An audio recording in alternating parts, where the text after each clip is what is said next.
আজ বিশ্ব বসুন্ধরা দিবস। প্রতি বছর 22 এপ্রিল বিশ্বজুড়ে এই দিবসটি পালিত হয়। শুরু হয়েছিল 1970 সালে 22 এপ্রিল। সেই থেকে প্রতি বছর এই দিনটি পালিত হয় বিশ্ব বসুন্ধরা দিবস হিসেবে।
এই চারাটা আমাদের পিঠে 5 বছর বসে আছে। একদম কম কিছু হবে না, কিছু হবে না, শুধু জল ভাটাতে যদি জল একটু এদিকে আসবে, নোনা জল একটু রাখতে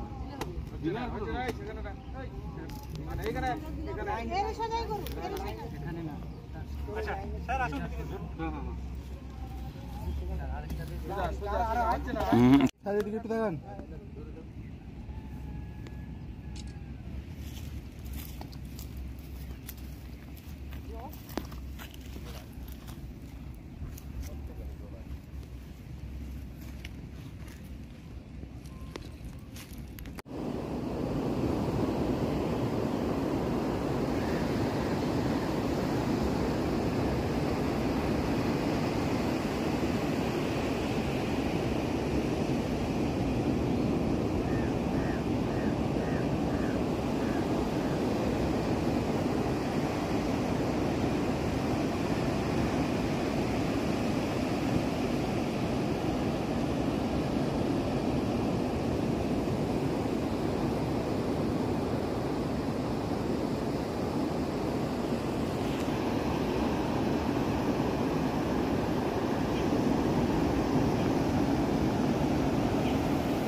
আমার নাম অনুরাধা মণ্ডল। এই ধরনের কি উদ্যোগ গ্রহণ করেছে আপনাদের সংস্থার পক্ষ থেকে? সংস্থার পক্ষ থেকে এটা আজকে হচ্ছে বিশ্ব পৃথিবী দিবস উপলক্ষে আমরা কাজলা জনকল্যাণ সমিতি এবং ফরেস্ট ডিপার্টমেন্ট মিলে এবং পাশাপাশি গ্রামবাসী মিলে আমরা সমুদ্রে যত আবর্জনা রয়েছে, প্লাস্টিক রয়েছে, আমরা সেটা পরিষ্কার করার জন্য আমরা উদ্যোগ নিয়েছি এবং তার সাথে প্রকৃতিকে আমরা একটা শান্ত এবং সুন্দর পরিবেশ দেওয়ার জন্য আগামী ভবিষ্যৎকে তার একটা উদ্যোগ গ্রহণ করেছি। জানি না এটা আগামী দিনে কতটা আমাদের কাছে সাফল্য লাভ করবে। এটা কিন্তু প্রত্যেকটা জায়গা থেকে প্রত্যেকে যদি এইভাবে উদ্যোগ করে যদি এই কাজগুলো করতে থাকে, আমার মনে হয় আগামী প্রজন্মকে হয়তো আমরা কিছু সামান্য কিছু দিয়ে যাওয়ার ব্যবস্থা হয়তো আমরা উদ্যোগ করতে হবে। সামুদ্রিক জলোচ্ছ্বাসে প্রতি বছরই প্রচুর পরিমাণে গাছ নষ্ট হচ্ছে, আজকে কি গাছ লাগানোর বিশেষ কোনো উদ্যোগ আপনারা নিয়েছেন? হ্যাঁ, সেটা ফরেস্ট ডিপার্টমেন্ট থেকে এটা উদ্যোগ নিয়েছেন, আমরা ওনাদের সাথে যুক্ত হয়েছি। আজকে আমরা সি বিচ ক্লিনিংয়ের সঙ্গে সঙ্গে আমরা কিছু গাছ আগামী দিনে মানে আজকে লাগাবো। এটা আজকে নয়, আমরা আজকে শপথ গ্রহণ করব যে প্রত্যেক দিন আপাতত প্রত্যেকটা মানুষ যদি একটি করে গাছ তাদের এলাকায় বা সমুদ্রের পাশে লাগায় এবং তাকে যদি যত্ন করে বড় করে তুলতে পারে, তাহলে আমার মনে হয় এটা প্রকৃতিকে রক্ষা করার একটা বড় উদ্যোগ আমরা গ্রহণ করলাম। দেখা যাচ্ছে বহু পর্যটক তারা চলে আসছেন বিচের ধারে, যত্র যেখানে প্লাস্টিক ফেলছেন, নোংরা ফেলছেন, যেটা জলের একটা বড় দূষণ করে। পর্যটকদের উদ্দেশ্যে কি বলবেন? পর্যটকদের উদ্দেশ্যে আমরা এটা বলবো যে যে জায়গা থেকে পর্যটকরা আসছেন বা যেখানে ওনারা থাকছেন, আমার মনে হয় ওনারা হয়তো সচেতন, কিন্তু ওইটাকে ওনারা অতটা নিতে মানে কি বলবো যত্ন নিয়ে করছেন না, যে পরিবেশটাকে আমরা দূষণ করছি। আমরা যেখানে বেড়াতে যাচ্ছি সেখানকার পরিবেশটাকে সুন্দর রাখলে আগামী দিনে আমাদেরই ভালো পরিবেশ ভালো থাকবে এবং আগামী দিনে আমরা এখানে এসে আরও মানে সুন্দর স্বাস্থ্য পরিবর্তন করতে পারবো আমরা, কিন্তু সেইটা ওনাদেরকে সচেতন করাতে হবে, এটা আমার মনে হয়েছে আর কি। দাদা, আপনার নাম? আজকে বিশ্ব প্রোগ্রাম বা কি আয়োজন করেছেন? হ্যাঁ, আমার নাম Kaushik Singh Sardar, forest beat officer, Shankarpur beat, Purba Medinipur বন বিভাগ।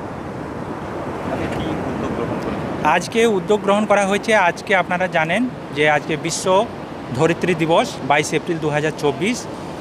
বিগত বছরের মতো এবছরও আমরা এটা পালন করছি এবং আমাদের উদ্দেশ্য হচ্ছে সি বিচ বরাবর প্লাস্টিক আবর্জনা যতটা সম্ভব আমরা এগুলো পরিষ্কার করছি। প্রতি বছর দেখা যাচ্ছে প্রচুর পরিমাণে গাছ বা ধ্বংস হচ্ছে সামুদ্রিক জলোচ্ছ্বাসে, আজকে কী কী উদ্যোগ গ্রহণ করলেন আপনারা? হ্যাঁ, আমরা উদ্যোগ গ্রহণ করেছি মূলত স্থানীয় এনজিওর সহযোগিতা এবং স্থানীয় মানুষের সহযোগিতায়। আমরা আজকে কিছু চারা রোপণ করব এবং আমরা আমাদের সি বিচ বরাবর যে প্লাস্টিক, যেগুলো জাল, যেগুলো বিভিন্ন সামুদ্রিক প্রাণী তারা খেয়ে ফেলে যাতে তাদের না ক্ষতি হয়, সেগুলো আমরা বরাবর করে এসেছি এবং আমরা আজকের দিনও আমরা এই পরিষ্কার কর্মসূচিটা আমরা গ্রহণ করেছি। আজকে যেভাবে দেখা যাচ্ছে বিশ্ব উষ্ণায়ন বা গরমের তাপমাত্রা যেভাবে বাড়ছে, সেদিক থেকে কি সচেতনতার বার্তা দেবেন?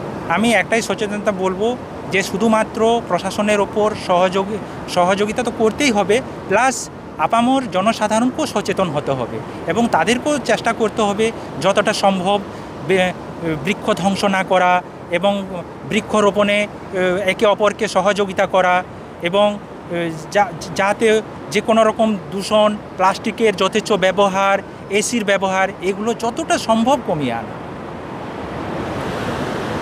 কেকার পেস্ট্রিতে জিবে জল সপারি, ওয়াও আশাতে লাজবাব নিউ বিদ্যুৎ বেকারি, টিপটপ টিফিনে और हैप्पी पार्टी নিউ বিদ্যুৎ বেকারি, মানডে টু সানডে ছোট বড় সবার পছন্দ একটাই, নিউ বিদ্যুৎ বেকারি প্রতিদিন চাই চাই না না।